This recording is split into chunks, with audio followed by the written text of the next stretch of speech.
মায়ার আজকের ভিডিওটা পাহাড়ি ফুল থেকে কিভাবে মেয়েদের অতি প্রিয় মেকআপ তৈরি করা হয়। ফুল থেকে মেকআপ তৈরি করার জন্য মায়া অনেকগুলো ফুল ছিঁড়ে নিল। এরপর সেই ফুলগুলোকে বেশ কিছুক্ষণ পানিতে ভিজিয়ে রাখল এবং সেগুলো নরম তুলতুলে না হওয়া পর্যন্ত ভিজিয়ে রাখল। তারপর আপন হাতে সেগুলোকে পানির সাথে মিশাতে লাগলো মায়া। এরপর সেগুলোকে তুলে রং ধরানোর জন্য ছাকনার ওপরে রেখে দিল মায়া। রং ধরে যাওয়ার পর একটা কাপড়ের সাহায্যে হালকা চাপে ভিতরের বাকি রঙগুলো চেপে চেপে বের করে নিল।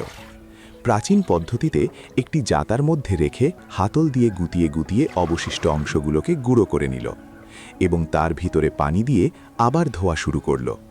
এই কাজগুলো ততক্ষণ করতে লাগলো যতক্ষণ পর্যন্ত ভিতর থেকে রং বের হতে লাগলো। গুঁড়ো হয়ে যাওয়া অবশিষ্ট অংশগুলোকে রৌদ্রে শুকাতে দিয়ে খড় পুড়িয়ে ছাই তৈরি করল মায়া এবং ছাইয়ের মধ্যে পানি দিয়ে ছাই এগুলো ধুয়ে নিল। এরপর শুরু হলো মূল কার্যক্রম।